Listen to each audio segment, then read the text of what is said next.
tay cái trật tự chúng ta vẽ ra nha. Thì ở đây á, trong tài liệu là tôi chỉ cho chúng ta cách tạo phôi bằng tay, và bây giờ tôi chỉ thêm cái cách tạo phôi tự động. Thông thường chúng ta nên tạo phôi tự động cho nó nhanh. Tạo phôi tự động bằng cách nào? Em như tiếng Anh là không này. Đó là nó hiện đây cái phôi bao xung quanh những cái đó. Ví dụ mình chưa, ví dụ như trong mặt trên là 1 mm thì các em thấy nó có cái nấm cái trắng ở trên này. Chúng ta kích vô cái nấm này mà con trái mình kéo nó lên là giá trị nó thay đổi hết trơn. Rồi chúng ta sửa cái giá trị chỗ này là 1, hiểu không?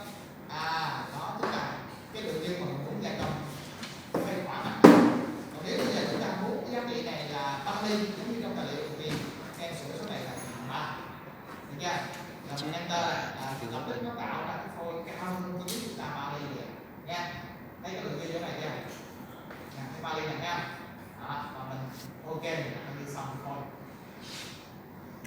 Đặt trên cái màu của phôi là màu xanh lá cây nha, còn chi tiết chúng ta là màu xanh lơ này. Nên là em tạo ra mà mình thấy cái phôi này màu xanh lơ luôn hay là cái chi tiết là màu xanh lá cây là cái mình sai rồi. Sai là chỉ có lặp lại thôi, không có cách nào khác. Sau cái bước này là tới cái bước chúng ta chọn máy. Thì ở đây có nhiều loại máy. Mill là cái quay này, trong đó có 30, 40, 50 gì đó. Máy điện là cái quay này nha, còn cái mill thanh này là dành cho cái dàn máy điện C ha. Rồi máy cắt dây này hay là cái loại máy nào đó mà chúng ta tự nghĩ ra. Như vậy trong trường hợp của mình là chúng ta chọn cái phay là mill. Trong cái mill này nó có 30, 40, 50, hiểu không? Cái bài tập thực hành hôm nay chúng ta là bài tập phay 30, cho nên chúng ta chọn là free assistant. Ok. Vậy là xong. Bây giờ là mình đã có được cái gì? Có chi tiết gia công, có được cái phôi, có được máy. Thì bước tiếp theo nữa là chúng ta đi thiết lập cái góc không là góc tọa độ đó. Thì mình vô cái nhánh operation này. Từ đây các em thấy nó sao mình tự ra từ bước chúng ta làm. Ở đây là nó yêu cầu chúng ta chọn góc không. Nếu như cái góc tọa độ mà mình tạo nó có sẵn ấy, mà nó đúng ngay cái vị trí mình cần xét góc không thì chúng ta chỉ thêm cái là nó lấy luôn. Còn như trường hợp không có mà đa phần là không có thì chúng ta đi tạo ra góc tọa độ bằng cái nào? Bằng cách mình đi kiểm tra từ này coordinate system này. Đúng nha. Coordinate system là đi tạo ra một góc tọa độ.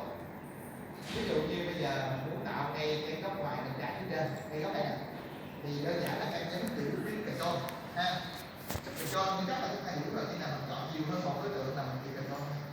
Bởi vì chúng ta không chỉ control nó, mình chỉ mặt này là thấy mặt này, chỉ có mặt kia là nó có mặt này, thấy không? Đó, như vậy là mình chỉ control mình chọn mặt này, mặt kia, mặt nọ, ở ba mặt tất cả để nó ra được cái giao điểm chính là cái góc của.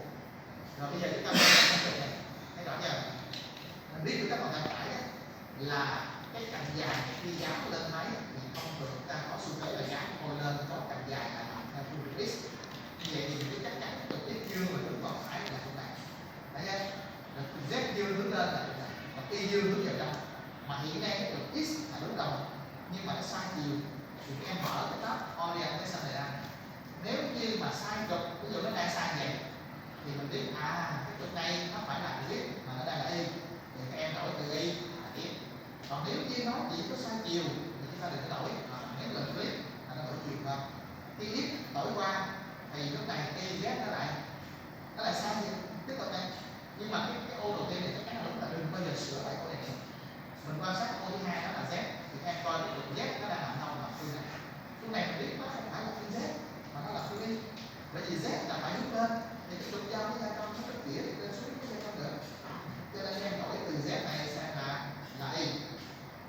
Thấy không? Mà cái phương y thì lúc đầu mà chiều là sai, chúng ta lại tiếp tục flip để đổi chiều y thì trục z tự động nó sẽ quay lên theo đúng quy tắc và tài khoản của mình. Hiểu chưa? Tôi tạo lại cái tọa độ lần nữa để chúng ta quan sát kỹ này. Vô cái căn datum coordinate system. Rồi, nhấn giữ phím control, chọn 3 mặt. Mặt 1, mặt 2, mặt 3. Thấy chưa? Đó là hiện đây góc tọa độ, rồi mình quan sát phương chiều các cực. Mình như đây mình thấy x, đối chiếu vô hình mình thấy cực này là sai, cực này phải là y. Vậy thì mình đổi từ x sang y. Phương y chiều y là sai, đổi chiều y lại. Rồi qua tiếp tục z này phải là x, thì chúng ta đổi từ z sang x và quay chiều y lại phải nó đúng là như sau. Thấy chưa? Và bây giờ mình chỉ có ok, chúng ta có được cái độ. Khi mà một chức năng nào đó mình dùng phía bên phải này thì các lệnh phía bên trái nó mở hết, chúng ta phải nhấn vô cái lệnh resume để nó chuyển về cái active này lên, chúng ta phải tập tắt tiếp. Khi nào chuyển về mà em thấy nút độ bỏ vô nút trong cái ô này thì thôi, còn nó chưa bỏ vô đây thì cái việc mình tạo được chưa được, hiểu không? Chưa đầy đủ đó. Như vậy thì các em phải biết rằng nếu mà nó chưa bỏ vô đây thì mình phải kích vô cái ô này nè ha, rồi mình chỉ vô cái nút độ mà mình vừa tạo ra, như vậy là mới được, hiểu không? Tại để là do chúng ta tạo lại một lần nữa, chứ khi bình thường các em làm vừa tạo xong cái là nó hỏi gì nha. Rồi bây giờ một con số tiếp theo trong cái bảng này đó là gì? Chúng ta mở tab lên đây này. Đó, trong tab lên này nó có một con số gọi là reset length. Đây chính là mặt lùi dao. Thế chưa? Mặt lùi dao hay còn gọi là cao độ an toàn. Nó cao độ xuất phát. Hôm trước là hai lập trình khoan lỗ, chúng ta còn nhớ giá trị cao độ xuất phát không? Ban đầu dao nó đứng ở đâu khi mình vô chương trình cao độ thì đó chính là cao độ xuất phát. Rồi sau đó nó di chuyển vô tâm lỗ rồi nó hạ xuống dần bị lỗ thì đó là cao độ an toàn. Thì cái chỗ mà định nghĩa cao độ xuất phát chính là cái này gọi là reset length. Định nghĩa bằng cách là em click ở đây nè, click here, nhớ là click here, chưa click here thì không thể chọn cái mặt này được, nhớ chưa? Click here từ màu vàng là nó chuyển sang cái chữ là select add-on này nè, thì chúng ta mới kích được cái mặt trên đỉnh cái phôi, mặt đỉnh phôi chứ không phải chi tiết nha. Đó, mà giá trị cao độ xuất phát là bao nhiêu chúng ta nhập ở đây. Bây giờ mình muốn cái cao độ xuất phát mình là 50 thì cái nhập này 50, enter là nó nhảy ra liền. Không thì chúng ta nắm cái nút trắng này, chúng ta kéo và kéo xuống thì để. Còn nếu mình muốn cao độ xuất phát là 100 thì mình gõ ở đây 100 hay là dưới ở đây 100 cả được. Đó, đây là cao độ xuất phát này. Được chưa? Thế thì trong quá trình gia công bây giờ di chuyển từ vùng này đến vùng khác thì dao sẽ nhắc lên đến cao độ xuất phát này trước khi di chuyển qua cái vùng nào đó để gia công. Và cái kết thúc chương trình đó không nhắc vào là mình đánh độ cao này. Cái này cái gì thắc mắc không? Đó, thì các em nhớ lại là theo cái trình tự đấy. Vậy xong rồi chúng ta ok này. Nha, khi mà mình thiết lập xong cái operation này thì cái module view này nó xuất hiện. Lúc nãy cái này chưa hề có. Nha. Khi nào các em định nghĩa xong mà vẫn không thấy cái này xuất hiện thì mình biết chắc chắn là chúng ta định nghĩa chưa đủ. Nhắc lại này, đầu tiên vô là chọn chi tiết. Nhớ chưa? Lấy chi tiết vô xong là phải lắp trùng với nhau bằng chức năng default đó. Sau đó là chúng ta đi tạo phôi tự động ha. Kế tiếp nữa là chọn máy, new máy quay. Kế tiếp nữa là vô operation định nghĩa góc không và chọn độ cao của mặt đường nhau. Cái chưa? Rồi bây giờ khi mà xong cái đây chúng ta mở cái new ra nè. Ví dụ bây giờ trong tình huống này nè, chúng ta cần phay thỏa mặt với một cái độ sâu là bao nhiêu? Sau khi mà phay thỏa mặt xong, chúng ta sẽ tiếp tục phay phá bên trong cái lòng khối này. Được chưa? Sau cái bước đó chúng ta mới có đọc về còn đáng tin, về con tin gì đó là bước xong. Nha. Như vậy thì trong cái bài này các em thực hành là cái phần gia công phát thô nè, gia công tinh nè và khoan 4 cái lỗ. Thì khi nào cần khoan lỗ chúng ta cứ mở chi tiết lỗ này ra, mở lên trong đường thiết kế này, chúng ta dùng lệnh cắt bình thường, mình cắt cái lỗ bên đường thiết kế này thì nó sẽ tự động cập nhật qua bên môi trường gia công. Ví dụ như bây giờ tôi cắt lỗ đây, mà giờ muốn cho dễ chúng ta chọn cái tường tham khảo là hai cái cạnh đối xứng ở giữa này. Nha, rồi mình vẽ hai cái đường centerline. Cái đối tượng tham khảo này là khác nha, còn đường centerline này là hoàn toàn khác. Nhưng mà chọn cái đường tham khảo rồi thì mình vẽ cái centerline này nó có chính xác. Rồi mình tạo một cái lỗ nào đó. Rồi mình lấy cái lỗ này mình dùng mình đối xứng qua đường centerline thứ nhất là hai lỗ. Mình quét chọn hết hai cái lỗ này đối xứng qua đường centerline thứ hai thì mình sẽ được 4 lỗ. Đó, khi mà có biên dạng 4 lỗ rồi chúng ta phải sửa kích thước vân và bắt đầu cắt thẳng cái lỗ này xuống. Ví dụ cắt xuống thì chúng ta dùng cái năng là cắt xuống. Rồi mình ok lên cái mà mình sell lại. Thấy chưa? Nếu như anh không sell thì nó vẫn cập nhật qua một việc gia công. Nhưng mà lần sau mở lên là phải có lỗi. Bởi vì cái lỗ đó có được sell.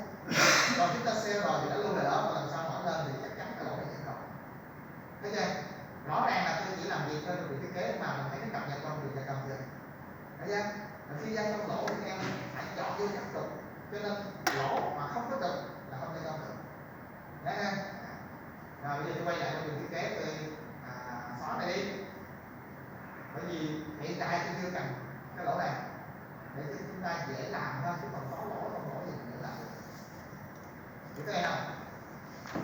Ví dụ như nãy giờ các nước mà tôi làm ra các bạn thấy nó cũng đâu có gì khó, không có đòi hỏi chúng ta phải có kỹ năng cao siêu gì cả, chỉ có điều là mình phải nhớ điều quen.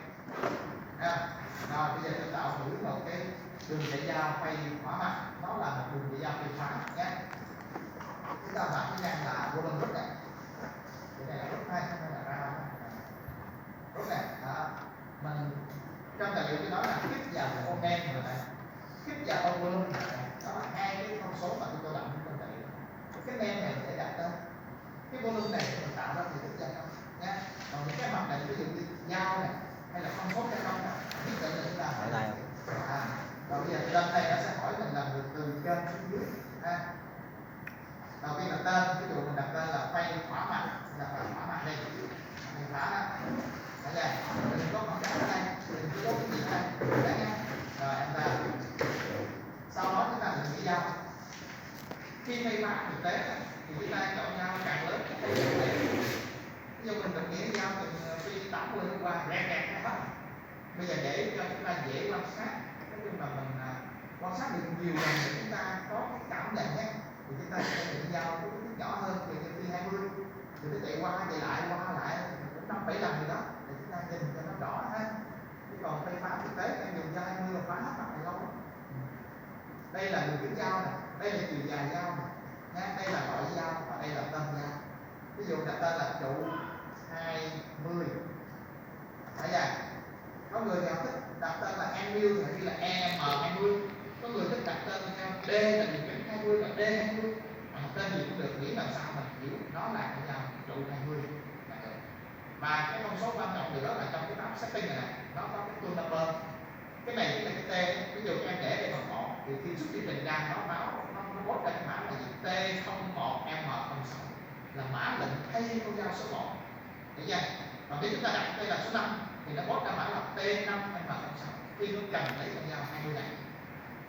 Rồi, làm thấy rõ chưa? Số thứ tự này, tên dao nè, loại dao nè, đường kính dao. Dạ nha. Có thể chúng ta định nghĩa nhiều dao một lúc. Ví dụ như tôi tạo con dao thứ hai này, điêu này. Con dao thứ hai này có tên là ví dụ như là trụ 12 ly. Thì đường kính cái này là 12. Đấy chưa? Rồi loại dao là Emil, tên là 12, nằm trong mẫu dao số 2 là mình có hai con dao liền nha. Và quan trọng là các em chọn con dao nào cho nó sáng lên, rồi mình ok hot vào cái bảng này thì nó sẽ lấy con dao này để làm định hay không. Hiểu không? Ví dụ mình tạo gì mà mình để đây con 12 này ok là nhất định là nó dùng con dao 12 chạy. Nó cũng không có nhiều quá căng thẳng chỗ này, bởi vì mình chọn sai mình qua và mình sửa lại. Bây giờ chúng ta chọn dao của 12, ok. Đó, thì cái thông số mà tiếp theo nó hỏi mình chính là cái ba cái tên hồi nãy, cái dấu check hồi nãy đó ha. Đó chính là các thông số công nghệ. Ví dụ như mà mình muốn gia công cái tốc độ cắt của mình là bao nhiêu. Ví dụ mình di chuyển với tốc độ là f bằng 100 mm đi, thì các em đặt đây là 100. Rồi cái step test là chiều sâu cắt mỗi lớp là bao nhiêu. Ví dụ mình cắt xuống mình có 3 ly là gia công, mình cắt một lớp 1 ly thì chúng ta đặt đây là 1 ly. Rồi cái step over là bước từ trong ngang là bao nhiêu ly đó, thông thường giá trị này bằng 2 phần 5 ly. Cho nên ví dụ cái dao phía sau là 20 ly, em nhân 2 là 40 ly 3 là khoảng 16 ly mấy. Thì có thể mình đặt cái đây là 16 ly. Được chưa? Và gì nữa? Playlist tất cả những thông số mà nó có cái ô màu vàng này là chúng ta đều có định nghĩa. Còn những cái nào mà nó có màu trắng hay là gạch ngang như vậy thì định nghĩa cũng được, không định nghĩa cũng được. Nhưng mà cái màu vàng mà không định nghĩa là nhất định là không được. Cái màu vàng tiếp theo là playlist, đây chính là giá trị cao độ an toàn. Nghe chưa? Ví dụ trước mình khoan mình cho cái độ an toàn là 5 ly thì có nghĩa là cái chạy từ cao độ xuất phát 100 ly chạy nhanh xuống đến cao độ an toàn cắt về mặt gia công 3 ly rồi nó bắt đầu gia công. Bắt đầu gia công tức là bắt đầu chạy theo cái tốc độ mình khai báo cấp thiết này nè, là cái F. Còn cái này á, là nó chạy bằng R0 từ cao độ xuất phát xuống cao độ an toàn. Còn khi từ cái độ an toàn này mình cắt vô phôi thì nó sẽ chạy bằng R1 hay một cái độ F. Bây giờ mình cho cái độ an toàn là 1 ly để 1. Cái spindle speed này chính là tốc độ dòng quay đường kính, đó là cái biến S. Ví dụ các em quay là 800 vòng phút thì các em nhập trên đây là 800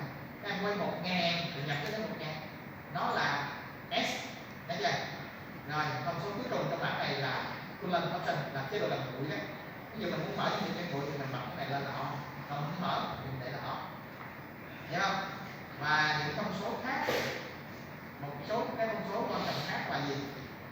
Ví dụ như là profile stop loss này, group stop loss này, bottom stop loss.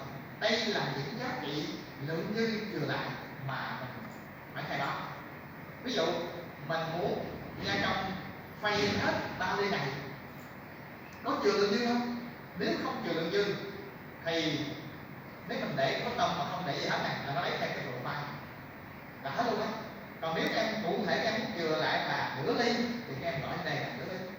Còn em chừa 2 yen thì các em gọi 2 yen. Còn em muốn cắt hết thì cứ để nó bằng không. Rồi cái thông số group stop loss này là gì? Là lượng dư chừa lại ở mặt bên. Cái bottom này là mặt bên, group này là mặt bên, profile này cũng là mặt bên. Nó khác nhau làm sao? Cái group là vậy nè. Ví dụ như các em thấy là mình xuống giao đây nha, cái mình chạy qua chạy về qua lại mình chưa cái lượng dư ở các mặt bên này bao nhiêu thì chúng ta nhập vô đây. Bây giờ tôi để đây là 1 ly đi, tức là sau khi gia công bán xong nó chừa lại cái lượng dư xung quanh 1 ly. Còn cái profile này là một cái đường vét theo biên dạng duy nhất chứ không phải là chạy hết cái phần diện tích bên trong nha. Cái nút này nè, các em coi cái đường chạy ra nút nó như thế này nè, đây nút này đó, thấy chưa? Nó xuống giao và nó chạy qua dịch qua chạy về cái dây ngang này là 16 ly này, cái step over này là cái đoạn này nè, đoạn này là 16 ly này. Vậy nó chạy qua cái dịch lên chạy về, dịch lên chạy qua, dịch lên chạy về, dịch qua chạy lên, đúng không? Thì cái này gọi là nút. Còn cái profile là cái nào? Là cái này. Profile thì nó không có chạy hết bằng những cái bên trong như là mà nó chỉ vét một đường xung quanh theo biên dạng là một. Được chưa? Đó, ví dụ bây giờ tôi muốn gia công phá ha, nó còn chỉ là 1 ly. Rồi khi mà quét theo biên dạng này tôi cắt hết luôn thì tôi để bằng không. Hiểu chưa này? Mà tôi để yên thông số này để tôi chạy thì cho các em thấy cái ảnh hưởng của việc mình thay đổi cái thông số này đến đường chạy ra đường này như thế nào. Thì kết thúc cái bản này đây. Thì chúng ta còn một thông số cuối cùng là biên volume. Nếu như lúc nãy các em không có tích chọn vô cái ô volume thì lúc này các em sẽ không thấy cái lượng này sáng ra đâu. Giả sử trong tình huống mà chúng ta bị lỗi đó thì chúng ta làm sao? Chúng ta mở cái bảng xung quanh sách này ra, thấy chưa? Kích vào đây là nó hiện ra cái danh sách này trở lại và mình thấy cái ô volume này không hề bị chọn. Và bây giờ các em chọn vô vẫn được, rồi mình đâm lên cái là nó hiện ra. Còn nếu chúng ta không chọn trước cái đó thì mặc định là ta làm Windows thì lúc đó các em lại thấy cái chức năng Windows này nó sáng ra. Thấy chưa? Windows là một cái dạng khác cũng có thể dùng để gia công. Volume là một dạng tạo ra thể tích, còn Windows là chúng ta chỉ vẽ ra cái cửa sổ hình chữ nhật hay là một hình gì đó thôi. Thì bây giờ cái mắt của chúng ta cứ làm Windows volume đây ha, không quen nó nè. Volume này, đây này. Đó, thì bây giờ chúng ta đi tạo volume ở đây, kích vào đây. Kích vào đây thì em sẽ đi làm gì? Vẽ ra một thể tích gia công. Giả sử chúng ta chưa vẽ ra thể tích gia công mà các em lại vội vàng kết thúc ở đây thì sao? Thì nó không có gì cả. Hiểu chưa? Khi nào các em tạo hoàn chỉnh nó mới ra đường chạy dao, và lúc đó nó sẽ tạo một cái nhánh có hình con dao mà đường chạy dao nằm trên đây là nằm trên cái insert kia đấy, còn nằm dưới vậy là chưa hoàn chỉnh. Hiểu chưa? Lúc mà chưa hoàn chỉnh các em chỉ cần click vô cái lệnh xung quanh sách này thì cái thông số nào mà mình chưa được nghĩa lập tức các em sẽ thấy nó được đánh dấu chọn này. Ví dụ các em chưa được nghĩa dao thì nhất định là chỗ này nó chọn này. Các em chưa được nghĩa các thông số gia công thì nhất định là chỗ này nó có cái dấu chấm này. Còn chưa tạo thể tích gia công thì ở đây hoặc là ở đây. Hiểu không? Còn khi nào mình nghĩa đủ hết rồi thì khi mình vô lại xung quanh setup là tất cả các ô này đều là chọn cả, không có chọn cái ô nào hết thì mình biết đủ thông số. Nên là rồi bây giờ tạo nha. Tạo thể tích gia công cũng giống như là mình tạo một số lít nha. Mình muốn gia công vùng nào mình sẽ tạo vùng đó. Nó giống như là cá lội trong nước này. Em muốn gia công ở đâu thì mình tạo thể tích đó, mà không bao giờ giao nó gia công vượt ra ngoài cái vùng volume. Như vậy là nó rất an toàn. Chúng ta vẽ nó là một con số lít nha. Cái số này mình vẽ từ bên đỉnh phôi mình vẽ xuống, hay là mình vẽ từ bên không này mình vẽ qua. Vẽ sao cũng được. Vẽ từ đỉnh xuống cái lẻ này, chỉ vô mặt đỉnh phôi là không vẽ này. Đó, rồi mình dùng cái lệnh project lúc mình lấy cái biên dạng xung quanh của phôi project này. Thay vì em vẽ thành chữ nhật nó lâu lắm, thậm chí nó không chính xác nữa. cho nên mình dùng lệnh project rất là nhanh thế này. Anh chỉ một điểm bất kỳ trong cái vùng giới hạn của phôi này là đợi nó lấy đường biên là chỉ nhận lại nha. Rồi từ đây từ đây này ha, các em thấy nó tô hết bên trong là vì cái biểu tượng này được chọn. Nếu mà muốn quan sát cho rõ thì mình tắt cái biểu tượng này đi. Thấy được cái phôi chưa? Rồi mình ok này. Nó sẽ hỏi mình là phát triển cái phôi này bao nhiêu. Thì cái chúng ta đang cần là mình vẽ từ đỉnh phôi xuống đỉnh chi tiết, cái mình đang tạo ra cái lượng tiên value này. Như vậy là các em cho cái chiều nó quay ngược lại này, hoặc là mình kích vô mũi tên màu đỏ này giá trị cái này là bao nhiêu, hoặc là chúng ta dùng cái năng tool select này và mình chỉ lên mặt đỉnh của chi tiết nha, chúng ta đừng có phôi. Đây là cái lớp có bề dày Bali, là cái vùng mà mình cần sẽ gia công phá đi để phê khóa cái mặt này. Vậy tới đây chưa? Ok. Tại đây nó là có cái năng offset, rồi cái năng trim. Offset này mình dùng như nào? Thì bây giờ tạm thời tôi chưa dùng ha, tôi chạy mô phỏng cho các em thấy, rồi sau đó tôi thấy tôi sẽ chỉ ra mình thấy nó bị lỗi chỗ nào, rồi mình sửa bằng cách mình offset như thế nào ha. Đó. Vậy là bây giờ các em kích vô lại số setup này, mình thấy tất cả các cái ô trong này nó đều bỏ trống hết luôn nha, là đủ các thông số rồi đó. Bây giờ chỉ việc chọn chức năng play map để nó tạo ra cái đường chạy dao, là chức năng string play, nó tạo ra cái đường chạy dao trên màn hình, và mình chuyển vào cái dạng phun dây để chúng ta quan sát cái đường chạy dao. Đó, nó xuống dao đó, chạy qua, rồi tiếp theo một bước là nãy mình để cái này mình để lộn, nãy mình để cái này là gì đó, profile only là vậy. Profile là cái chi tiết ha. Vậy chúng ta quay lại con số đó mình sửa này. Muốn sửa bất kỳ cái gì các em cứ chọn vô C1 setup, mà mình tích vô cái con số muốn sửa là parameter. Mình biết cái con số này nằm trong cái sách này nè, mình lên nè, là mình mở ra cái bảng này mình kéo xuống đến cái chỗ profile option này, mình thấy là profile đi này. Bây giờ mình đổi lại là không phải là group mà là group and profile, là cái chúng ta thường dùng nhất đấy. Tức là nó sẽ chạy phá hết còn những cái bên trong và nó quét cái đường biên bên ngoài. Và cụ thể cái kết quả mô phỏng bây giờ nó sẽ như thế này: phá hết bên trong, dịch nghe nè, dịch lên một bước là step over 16 đi đó, chạy về dịch qua cái từng bước cho đến hết một lớp này, thì nó lại xuống một ly nữa và nó chạy lớp tiếp theo. Tương tự như vậy nó thực hiện 3 lần đó. Thấy cái đường vét ngoài cùng nằm profile nó cứ nhanh. Chị nhanh thì em cứ kéo cái này qua bên phải. Xong. Bây giờ tôi sẽ chuyển qua chế độ Analytic Check, là nó mô phỏng 3D thì chúng ta thấy rõ kết quả gia công. Cái Analytic Check này nó chỉ có trên cái phiên bản 3 và xuống thôi. Mình dùng cái bản 4, 5 là không có cái chức năng mô phỏng và quay các nữa ha. Cái này các nào dùng bản 4, 5. Analytic Check này. Chừng nào chúng ta vô đây mà nó không hiện cái giao diện với cái này, chúng ta phải cài thiếu. Thì cái em nào thiếu thì nói thì tôi chỉ những cách để mình cài thêm. Trong tài liệu hướng dẫn mà cài đặt ấy, trong đó tôi có ghi rõ là chúng ta chọn module nào để làm đó. Mình làm đúng vậy là không được thiếu. Đây là cái phone các em phải nhấn cái nút Internet, cái nút trái chuột này, phía Internet cái nút trái này mình có thể quay cái hình theo cái hướng nào mình dễ quan sát nhất. Mình có thể phóng to, phóng nhỏ. Ví dụ mình nhấn nút giữa chuột mình phóng một góc đoạn lên, mình zoom on lại thì mình vô cái click này. Thấy chưa? Rồi. Ví dụ em bấm ra ở đây nó nhỏ nhỏ gì mình không có quan sát rõ thì nó bấm ở đây. Còn cái này nó bị nhỏ lại mà mình không thấy rõ cái nút play này là nó zoom to ra. Nút này là step chạy từng bước, nút này là play chạy hết từng bước. Bây giờ tôi chạy từng bước thì chúng ta thấy này. Và trên cái ngôn ngữ mà ADT mà tôi đã từng giới thiệu trong phần lý thuyết á, cái ngôn ngữ mà các em dùng trong cái bài là tôi là trong việc ADT, nó là lời đề năm 1959, người ta dùng nó để mà đơn giản hóa trong việc lập trình. Nhưng mà mặc dù nói đơn giản là so với cái thời điểm này chúng ta nhìn vô thì nó cũng phức tạp đấy. Do vậy mà bây giờ chúng ta thấy là từ ngôn ngữ này nó là ngôn ngữ gốc, thì phần này tự động nó sẽ phiên dịch ra thành cái GM code, là cái mã mà chúng ta học trên lớp, mình thấy G01, 02, 03, để M bao nhiêu đó, đó là cái tập này nó gần gũi với chúng ta nhất rồi. Ví dụ bây giờ tôi chọn chạy từng bước này, thì các em thấy cái tên màu xanh này cũng chảy này. Đầu tiên là bắt đầu nó vô tên chương trình này ha. Rồi tới đây là cái đơn vị là unit này, mét á, đơn vị đo là mm á, lót cái giao số 1 này, với đường kính 20 này, góc tọa độ nè ha. Rồi speaker speed là quay đường kính với tốc độ là 800 lần trên phút. clockwise là theo cùng chiều cái đồng hồ.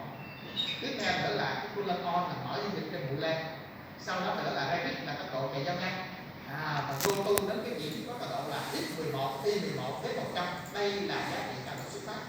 Còn 11 này là điểm đầu tiên mà chương trình tạo ra để gia công không, hay là cái điểm ngẫu nhiên theo cái chương trình mà nó tính ra. Sau đó nó chạy nhau tới đâu, nó hạ xuống cũng điểm 11 nhưng mà z bằng 1. Đây chính là cao độ an toàn. Thấy rõ chưa? Hạ ra xuống này. Rồi sau đó nó chuyển qua tốc độ cái đây là 100 mm per minute trong phút này. Đó là cái giá kép đó. Rồi sau đó nó tu đến cái điểm cũng 11 nhưng mà z là trừ 1, là nó cắt vô phôi chúng ta 1 ly, thấy không? Cái 1 ly này nó còn phải chạy ngang. Đó, cái chỗ này là lượng dư trừ lại là 1 ly này, mặt bên đây cũng 1 ly này, mặt bên đây cũng 1 ly này. Rồi nó dịch ngang 16 ly này, chạy ngược về. Đó, chúng ta sẽ thấy bên đây là chạy công hết, còn bên đây để là đang cưa thôi. Cái dịch ra một cái là đang công hết, mình chạy ngược về bên kia là để là đang cưa. Cho nên mình chạy phá không như vậy á thì nhất định là không được, bởi vì cái răng cưa đầy các bạn, thấy không? Muốn hết răng cưa này thì sao?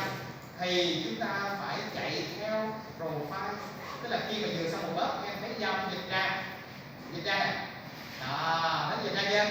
Dịch ra người như lúc này bằng không, và nó sẽ quét một vòng xung quanh đi dạng để nó cắt hết cái răng cưa này, thấy chưa? Đó, cứ từng lớp như vậy và nó gia công cho đến hết 3 lớp chiều sâu. Giờ tôi nhấn play để chạy hết này. Cuối cùng chúng ta thấy là nó còn lượng dư là 4 cấp. Tại sao còn 4 cấp? Bởi vì khi mà chúng ta tạo thể tích nó bằng đúng kích thước của cái phôi, cho nên nó chỉ cho phép cái mép dao ra đến mặt bên, thì nhất định là đâu có bao giờ gia công được hết các cấp này. Thấy chưa? Muốn gia công hết các cấp này em phải offset cái volume nó to ra phía ngoài một giá trị là bản tích dao. Khi đó nó cho phép cái mép dao ra tới đó thì tâm dao nó sẽ chạy được nhiều đi, và lúc đó nó mới ăn hết. Cái đó. Bây giờ tôi sẽ quay lại tôi sửa cái thể tích gia công cho nó to ra mà bản tích dao là 10 ly, và chúng ta sẽ chạy một vòng lại để mình thấy kết quả của nó. Cái màu đỏ ở dưới đáy này nó nói lên là lượng dư bằng không, hết là không còn dư nữa.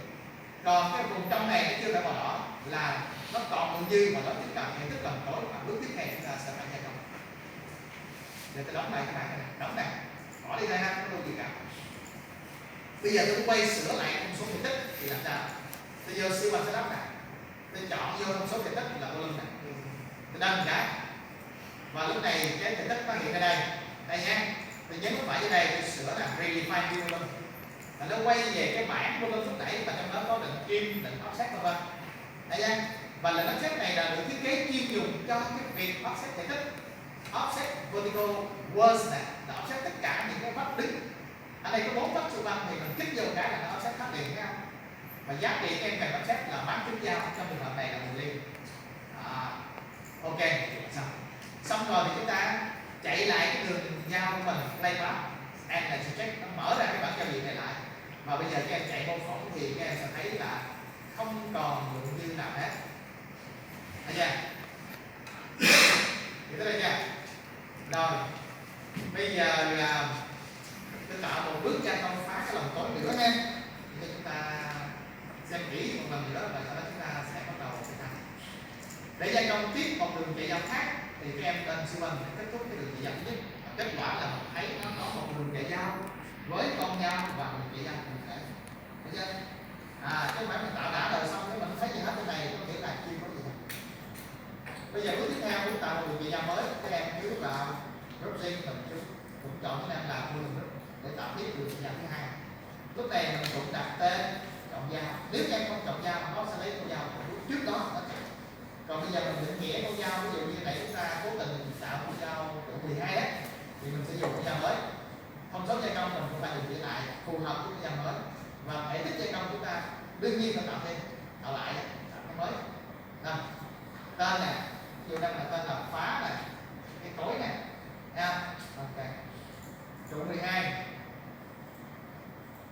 Ok, rồi thông số đặt ở đây, như mình cắt cái tốc độ là 80 mm/phút. Mình cho chiều sâu cắt là nửa ly hay như đó, chúng ta nhập ở đây. Rồi step over bước dịch ngang 12 trên 2 là 24 chia 3 8 ly, 2/8. Nhìn nữa, tốc cái cao độ an toàn 1 ly, tốc độ vòng quay trục chính ví dụ mình cho quay là 1200 vòng phút, 1200, mở những việc cái nguội lên, thấy chưa? Rồi bây giờ cái chỗ mà lượng dư trừ lại nè, mặt đáy gia công đá luôn, không, hay là muốn chừa lượng dư để gia công tinh thì mình cho cái này là nửa ly chẳng hạn, 0.5, thấy không? Rồi cái lượng dư mặt bên mình muốn chừa lại là 1 ly, rồi sau đó mình vét theo cái biên dạng mình chừa lại nửa ly để mình thực hiện cái bước gia công tinh sau đó. Vậy thì qua cái bảng thông số mình định nghĩa với ba cái vị này thì mình hiểu là sau khi gia công phá xong thì trong lòng tối nó còn lượng dư 0.5 ở mặt đáy và 0.5 ở mặt góc xung quanh để mình thực hiện gia công tinh bằng cái đường chỉ dao sau đó nữa. Hiểu tới đây không? Ok.